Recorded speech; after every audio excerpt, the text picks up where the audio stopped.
हिसार का रुख करेंगे। हिसार में संकल्प से सिद्धि अभियान के तहत मोदी सरकार की 11 साल की उपलब्धियों की प्रदर्शनी देखने पहुंचे हरियाणा के पीडब्ल्यूडी मंत्री रणबीर गंगवा ने कहा है कि हिसार की चौधरी चरण सिंह हरियाणा एग्रीकल्चर यूनिवर्सिटी में छात्रों पर लाठीचार्ज की घटना को लेकर जो भी दोषी होगा उसके खिलाफ कार्रवाई की जाएगी। हिसार में पीडब्ल्यूडी मंत्री रणबीर गंगवा से खास बातचीत की है total news associate editor doctor Mahesh Kumar ने।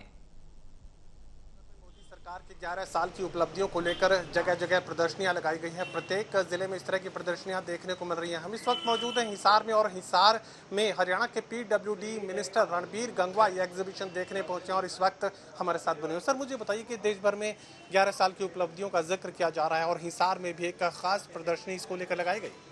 बिल्कुल, मोदी सरकार के 11 साल हुए हैं और इन 11 सालों में संकल्प से सिद्धि तक, यानी जो हमने लोगों के अंदर जो संकल्प पत्र जारी किए, जो हमने संकल्प लिया देश के लिए ये होना चाहिए, वो करके दिखाने का काम किया है। ये जो 11 साल है ये बहुत ही देश को आगे ले जाने वाले, परिवर्तन करने वाले और देश के लिए बहुत ही गौरवशाली 11 साल जो है वो रहे हैं, जिसमें चाहे हमारा अखंड भारत बनाने की बात हो, धारा 370 हटा करके, जहां विपक्ष के लोग ये कहा करते थे कि ये धारा 370 तो हट ही नहीं सकती, हट जाएगी तो खून की नदियां तक बह जाएगी, उसको इस तरीके से हटाने का काम किया जैसे वो थी ही नहीं।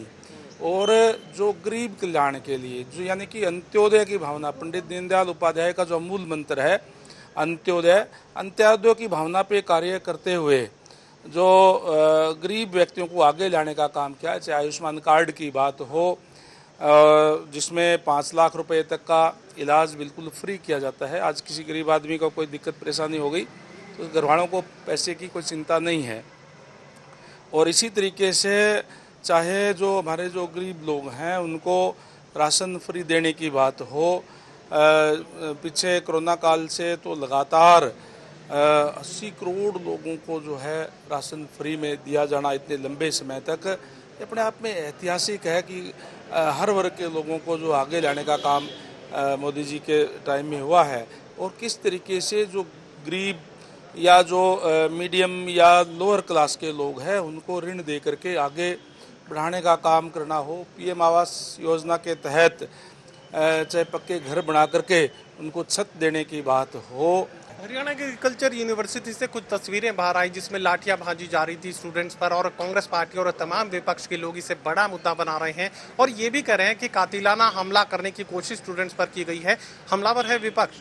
देखिए, ये कोई राजनीतिक मुद्दा नहीं है, लेकिन जिन लोगों ने भी कोई गलत हुआ है, ये मेरे एसपी साहब से भी बात हुई है और सख्ती से हम कार्रवाई करेंगे, इसमें कोई दो राय नहीं। लेकिन ये जांच का विषय है, पुलिस जांच करेगी, जांच के बाद में निश्चित रूप से कार्रवाई होगी। संगठन बनाने का जिक्र कांग्रेस पार्टी के लोग कर रहे हैं, पर्यवेक्षक बड़ी तादाद में अलग अलग जिलों तक पहुंच रहे हैं। अब लगता है कि अगले 20-22 दिनों में जिलाध्यक्ष मिल जाएंगे कांग्रेस को, क्या फर्क हरियाणा की राजनीति पर पड़ेगा? चलो, हम तो कहते हैं अभी चलो बने, उनका प्रयास कर रहे हैं, सफल कितने होंगे नहीं होंगे वो तो वही लोग बता सकते हैं, उनका इंटरनल मामला है। लेकिन कांग्रेस पार्टी देश के लोगों का, प्रजातंत्र के अंदर लोगों का जब विश्वास खो जाता है तो फिर पार्टी निरंतर नीचे जाती है। और वो जो जिस पार्टी ने इस देश के अंदर, इस प्रदेश के अंदर सबसे लंबे समय तक राज किया, आज उसकी हालत इसलिए है क्योंकि वो प्रदेश के लोगों का विश्वास खो चुके हैं। अलग अलग गुटों में अगर मैं हरियाणा की बात करूँ तो कांग्रेस पार्टी है ही नहीं, गुट है अलग अलग, कोई हुड्डा जी का गुट है, कोई रणदीप जी का है, कोई शैलजा जी का है, और ऐसे गुट है जिनके विचारों में बिल्कुल ही भिन्नता है, जो एक उनके विचार जो मिलते नहीं है और एक दूसरे की टांग खिंचाई में लगे रहते हैं। इसलिए मैं समझता हूं कि कांग्रेस पार्टी और नीचे जाएगी। चलिए, टोटल न्यूज से बातचीत करने शुक्रिया। रणबीर गंगवा साथ और से कहने की कोशिश कर रहे हैं कि 11 साल की उपलब्धियों को अब वो देश के सामने लेकर जा रहे हैं और देश भर में मोदी राज के 11 सालों के तमाम कामकाज को जनता के सामने रखा जाएगा और कांग्रेस पार्टी पर लगातार हमलावर हैं रणबीर गंगवा। सहयोगी कमल के साथ doctor Mahesh Kumar, total news Hisar.